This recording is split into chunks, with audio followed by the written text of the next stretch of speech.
Hey guys, Bartell's Bookshelf here. I know it's been a while. I haven't posted a video in like a month. Um, so I'm just making this little update. End of October was pretty difficult for me. I wasn't in a great place emotionally. Sorry, let me drink my sweet tea. I wasn't in a great place emotionally. I had a bit of a depression crash toward the end of October.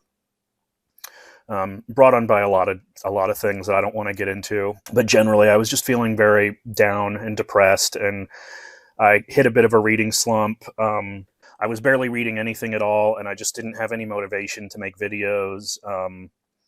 Just feeling generally just like shit. um, and as those of you who go through those kinds of things know, when you're in the throes of that kind of depression funk, it's pretty much impossible to do anything. I read a bunch of mostly middle grade novels for the end of October, but I don't want to have to go back and do the last half of my October wrap up and to catch everybody up with everything that I've read since then. I think that's also part of the reason it got more and more difficult to make videos, because I was sort of reading stuff, but it was shorter stuff, but it was kind of piling up, and then my other obligations and things, and it just kept adding on to stuff that I would have to make videos about, and I just didn't have the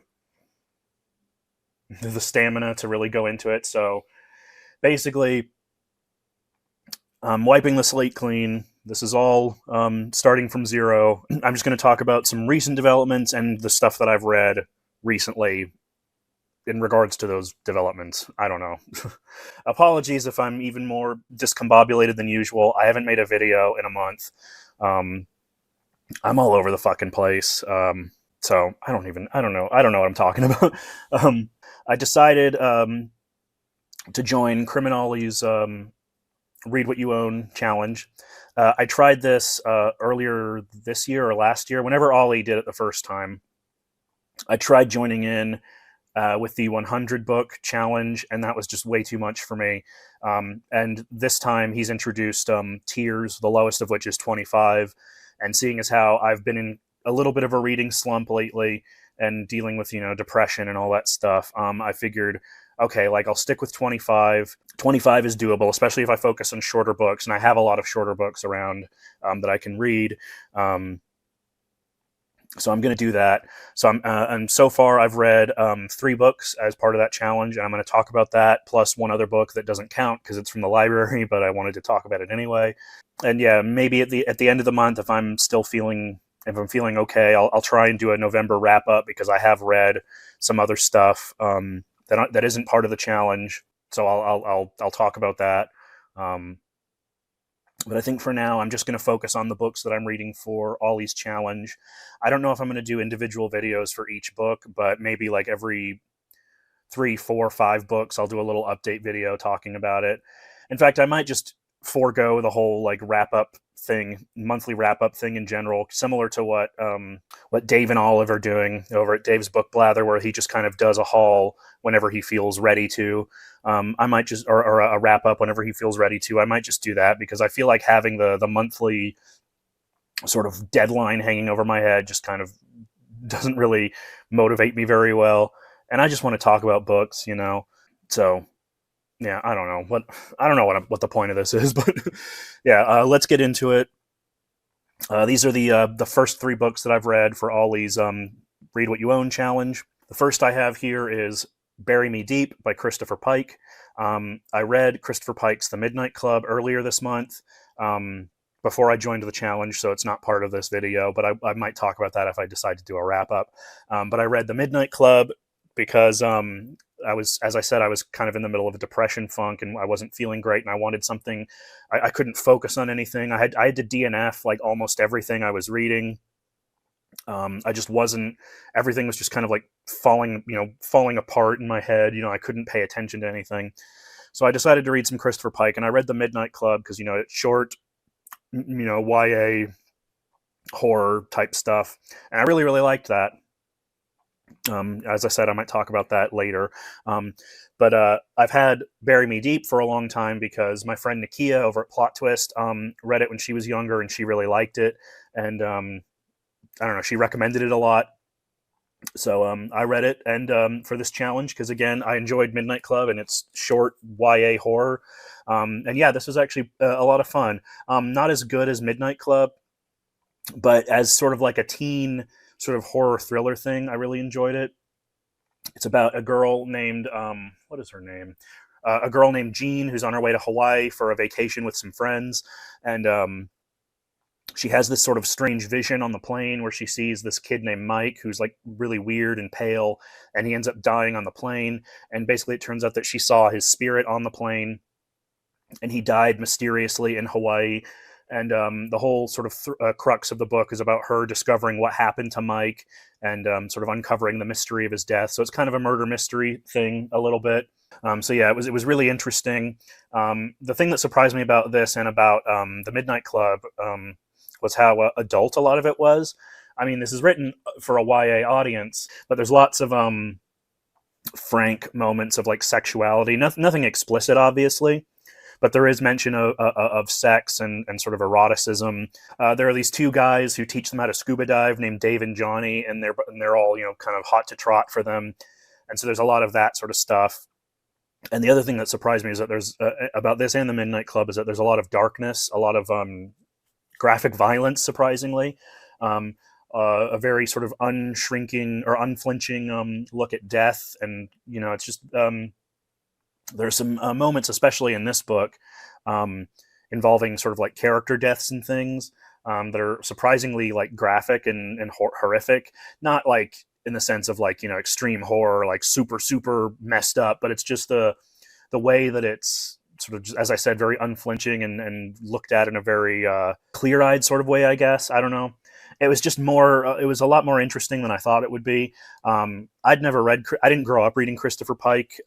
Like I was a Goosebumps kid, and I kind of went straight from Goosebumps to sort of more adult fiction, and I didn't really, Christopher Pike was sort of a stopgap between kind of middle grade and adult. And I sort of missed out on a lot of that stuff, but I enjoyed these two books so much that I actually, and this is before I joined the challenge, so I didn't break any rules, but I went on eBay and I bought a lot of Christopher Pike books because I enjoyed these two so much that I want to read more of them. So, and as I said, like they're good sort of palate cleansers because they're very short, very fast paced, but they're not. I don't want to give the wrong impression. Like they're not lightweight. Like it's not just like, you know, time waster. Like they are interesting and they are atmospheric, and like I can see why Pike sort of caught on back in the '90s. And I'll have to check out the Midnight Club show because that seems really interesting based on these books. So yeah, that was the first one for Ollie's challenge. So I mentioned in November I was going to do my own reading event called Altvember, and I had all these plans. I was going to do a theme each week. And of course, that all kind of fell apart. But I still am reading alternate history, or trying to read alternate history. And again, please, if you guys want to participate in the challenge, please do. Just read alternate history. You don't have to stick to the themes if you don't want to. Because I didn't have this finished until November, but I finished reading Harry Turtledove's How Few Remain, which I'd mentioned a few times before. It took me a long time to get through, and that's also why I didn't end up reading Guns of the South, which I had set aside for Altvember, because this one took me a long time to get through. So consider this sort of the inaugural read of Altvember. I'd heard a lot about Harry Turtledove and sort of alternate history in general. It's something I've always wanted to get into, but I never really knew where to start. And people seem to say this is one of his best, and this kicked off an entire series of books set in this alternate timeline, which I have a bunch up there somewhere. So I started this like months ago, and it took me ages to get through. Not because it was bad. I actually really enjoyed this book, but it's just so dense and complex, and there's so many characters and sort of historical things that it's just, you really kind of have to sit down and pay attention to it. But I did really, really enjoy it. So obviously, if you can't tell, this is an alternate history novel about taking place in an alternate timeline where the North lost the Civil War, the Union lost the Civil War, and that leads into, you know, the U.S. splitting off into the USA and the CSA. And this is basically just a big, sprawling, nearly 600-page account of the second war between the states, as it says, because this takes place in an alternate 1881, where The CSA buys land from Mexico. I think it's Chihuahua and Sonora from Mexico. And the U.S. doesn't basically like the CSA kind of encroaching on their territory, because having that land would allow them access to the Pacific and stuff like that. I think I have that right. There's a lot of details to remember in this book, and I'm not a historian by any means. I'm very casually interested in this stuff. I don't know all the details, so I might get some stuff wrong, but all of that basically leads to a second civil war, and this whole book is an account of that second civil war. And it's told through a bunch of different characters, but primarily I think it's 8 characters. I can't recount them all off the top of my head. I'll have to look it up. But this is really interesting. As I said, it took me a little while to get through because it's really dense and complex. But Harry Turtledove clearly, I mean, as I said, I'm not a history expert by any means. I don't know sort of the ins and outs of everything. But at least based on sort of how it came off in the book, it felt very dense and detailed and well-researched. One of the things that sort of scared me off of a lot of books like this, especially books about an alternate civil war, is that a lot of it kind of can turn into sort of a wish fulfillment, like Lost Cause narrative. And this wasn't that at all. In fact, one of the characters who plays a prominent role is Frederick Douglass, and it deals with his struggles to sort of to his continual struggles dealing with racism in the South and in the North too, the more sort of insidious type of racism in the North. And there's a lot of talk about slavery and sort of the aftermath of slavery, and about how the South basically has to deal with them having to give up slavery anyway, because Canada and England and France, I believe, basically are refusing to offer aid to the CSA unless they agree to get rid of slavery. So there's a lot of that in this book. And the other thing that sort of put me off about alternate history, especially stuff about war, was that I was worried it was going to be all kind of battle tactics and military stuff, and that kind of stuff isn't really interesting to me. But there's really not a whole lot of that. I mean, there's a little bit of that, obviously, because it is about war. But I find like a lot of those kinds of books kind of devolve into sort of like weird, like masturbatory fantasies for, people who are really into like military stuff, where they get really into the nitty gritty of like the guns and the infantry and like the military tactics and stuff. But there really wasn't a lot of that. Turtledove keeps his characters front and center, and they're all very interesting. Especially, I really enjoyed, as I mentioned, Frederick Douglass. There's also Samuel Clemens, aka Mark Twain, an alternate version of Mark Twain, who's working as a newspaperman in San Francisco. And he captures Samuel Clemens' sort of wry, sardonic wit very well. There's Abraham Lincoln plays a prominent role, where he ends up sort of becoming the leader of this like socialist movement, which was really interesting. Teddy Roosevelt, a young Teddy Roosevelt, plays a role in the book, where he ends up starting this unauthorized regiment and ends up joining the war on the North, the U.S. There's just a lot of stuff in this book, a lot of interesting characters, a lot of interesting plot lines. It does drag a little bit for me because it is a very long book. It's almost 600 pages, and it's just so much detail, so much stuff to remember that it can get a little bit daunting. But I think overall, he did a really good job at making everything clear and making all the characters distinct from one another, and didn't get too bogged down in like kind of the logistics of everything. He kept kind of the characters and the story front and center. And it's a really, really fascinating look at sort of an alternate sort of what could have been. As I said, not being an expert in this stuff, I can't comment on like the accuracy of any of it, but it felt fairly accurate to me. And I'm really glad that it didn't, as I said, it didn't devolve into sort of a Lost Cause pro CSA narrative. That was really, but at the same time, it's also not, I don't want to give the wrong impression. It's not hating on the South. I mean, obviously a lot of it is hating on the South, deservedly so, I should say. I want to make that clear. Fuck slavery. fuck the Confederates. I want to make that clear. But it does go, one of the things that I found interesting about it was that it does go very much into kind of the good and bad of both sides, especially in the case of one of the other main characters is Stonewall Jackson. And it goes a lot into his sort of state of mind and his feelings on slavery in America and stuff like that. And there's a scene where he meets up with Frederick Douglass, and they have this meeting together, and that sort of leads to this mutual respect for one another, if not sort of accepting each other's viewpoints, sort of becoming understanding of each other. And I thought that was really interesting. So yeah, just overall, it's just a really interesting, detailed alternate history novel. I look forward to reading more Turtledove in the future.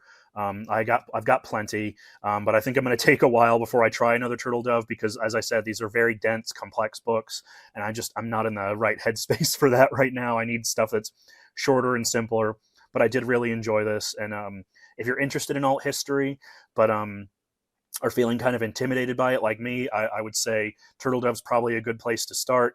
I didn't feel that it was too daunting at any point, and the writing was very, very well done, very, very clear-eyed, very focused, very easy to follow, and he doesn't shy away from the horrors of war as well. That was another thing I really liked. There's lots of moments of combat in this book where you would expect, things to be glorified, the wonderful armies, taking over and stuff. But there's lots of like savage, like horrid violence that's really unexpected but welcome. It was very like shocking in a good way. So yeah, I really enjoyed this book, and if you want to get into alt history, I would recommend that. Next for the challenge, I read the first Red Dwarf book, Infinity Welcomes Careful Drivers by Grant Naylor.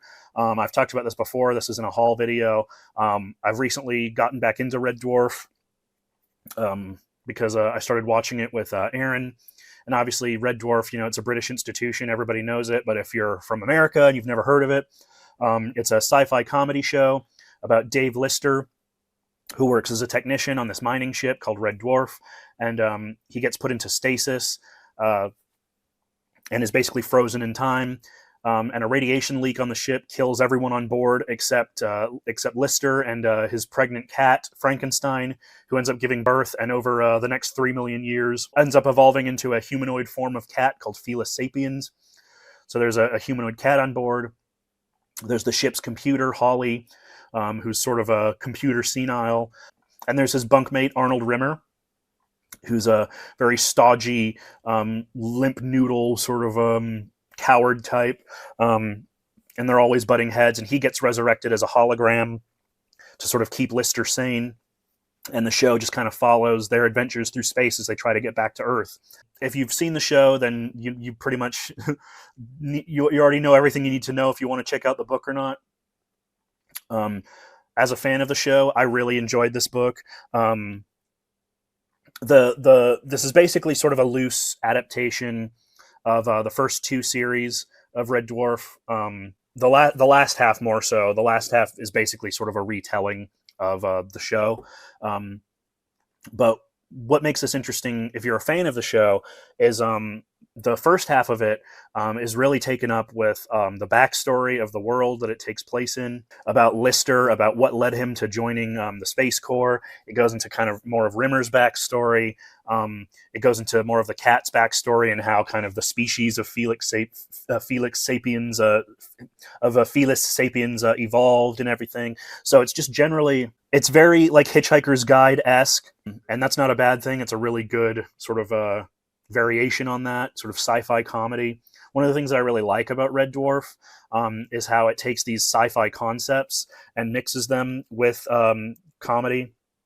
Like there's an episode of the show, and that's recreated in this book, called Future Echoes, where they end up breaking the light speed barrier, and they end up encountering echoes of future versions of themselves that sort of haven't happened yet, but they're all kind of existing in the same area of space-time. And stuff like that, where it's like you take these sci-fi concepts and you wring comedy out of them, that I thought was really interesting. It's not just kind of like a sitcom in space. And the book is basically that, but writ large, just expanded way more than it could ever do in the show. Which is the thing that I love about books, is that you've got an infinite budget, you can do whatever you want. And there's so many extra details in this that made it such a fun read. They go into more detail about Better Than Life. In fact, Better Than Life, the video game, plays a big role in this book, which leads into the second book, which I'm going to start soon. So it just generally, if you like the show, this is like required reading, I would say. It's a lot of fun. It's really funny. It's just so well done. just entertaining. It's just fun, really. That's all I can say about it. And if you're a newbie, this would also actually be a pretty good introduction, because it not only takes the plot lines of the first two series and kind of weaves them into sort of a cohesive storyline. It introduces you to the universe and the backstory and everything really, really well. So if you like this, but you've never seen the show, then you can get into the show. So yeah, it's great. It's a lot of fun. I really liked it. So, and I look forward to reading the sequel. Lastly, this doesn't count towards the challenge, but I just finished it, so I'm going to talk about it anyway. I read the original Peter Pan by J.M. Barrie. I got this from the library. I don't know why I decided to read this. It was just one of those, because there's a lot of like sort of children's classics that I've never read that I've always wanted to. Like last year, I read Treasure Island for the first time, and I really liked it. And similarly, I've never read Peter Pan, so I wanted to. Especially with you've got the new Disney version coming out next year. And I don't know, I was just for some reason I just wanted to read it. I was just in the mood for it. And yeah, I mean, there's nothing I can really say about this that hasn't already been said. If you all know the story of Peter Pan, the boy who wouldn't grow up, Neverland, Wendy, you all know it. But one of the things that I found interesting as an adult coming to the book, as a newcomer to the book, that I really thought was interesting, was that the book has a lot more moments of darkness and melancholy, in terms of sort of not only the struggles of growing up, of the horrors of growing up, but also kind of the horrors of being a creature like Peter Pan, who's forever young. And forever young sounds great for a little while, but eventually you have to grow up, and it sort of goes into kind of how Peter Pan is kind of like this ephemeral character, who can never really, he's always living in the now. It's never, past or future. It's always present, and just it just goes into a lot of the sort of the melancholy that can arise from that, the riddle of his existence, as it mentions at one point in the book. And there's also a lot of darkness too that really surprised me, in the sense of there's a lot of like death and violence. Like Neverland, it's this fun, wonderful, adventurous place, but it's also very dangerous. There's pirates, there's cutthroats, there's Indians, there's wild beasts, there's animals. Like, there's danger around every corner, and that's part of the excitement, but that's also part of the reality of it, of how like it's not really it's a game, but it's not a game, if you know what I mean. Hook in particular is a much scarier character in this than he is in the Disney movie, where he's kind of like foppish and kind of ineffectual. He just like kills people at the drop of a hat in this book. And Peter as well is actually kind of a scary character, because he's capricious. He's very like almost ADHD. He kind of like flips on a dime. He can go from being sweet to scary. There's little mentions of things in this book, like how when the Lost Boys get too old, he thins them. He thins the herd, but it doesn't explain what it means by that. And he's almost kind of like a despot over these Lost Boys. And so yeah, there were just like little moments like that just really gave it sort of more depth and weight than you would expect from this kind of like lighthearted children's book. And yeah, I really enjoyed it. I'm really glad I read it finally, and I look forward to going back and revisiting the Disney version to see how they compare. And I also wanted to check out the 2003 version directed by PJ Hogan, which I remember coming out, but I never saw when I was younger. And people say it's actually quite faithful to the book, and also kind of keeps the undercurrent of sort of adolescent sexuality that a lot of the other adaptations kind of omit, which was in here too. And that was another thing that surprised me, was that the romantic interest between Wendy and Peter is it's not like overt, but it's there. And that's kind of part of the whole thing of, growing up and everything. And it was just really interesting. It was much more deep than I thought it would be, just based on the Peter Pan story that we all know. So yeah, I really enjoyed it. And of course, there's problematic elements. There's Tiger Lily and all that, but they're not a huge focus, thankfully. So if you can look past the more problematic elements of the story, I think there's a lot to be gained from this, and I can see kind of how it's become this classic story that will, live on forever, much like Peter Pan himself. So yeah, that's all the recent reads from this month. This video's turned out really fucking long. I hope that's okay, and I hope you guys enjoyed. Again, I'm sorry it's been so long since I've posted. Sorry if I'm all over the place in terms of talking about all these books and everything. It's been a lot the last month. So, but yeah, I'm gonna try to get back into making videos again. I want to. I think I'm gonna, like I said, I think I'm gonna focus on the books I read for Ollie's challenge. So if you want to get updates on that, subscribe, you like and comment. I always love reading people's comments. Let me know if you've read any of these books and what you thought of them. And until then, until next time, I'll see you guys later. Bye.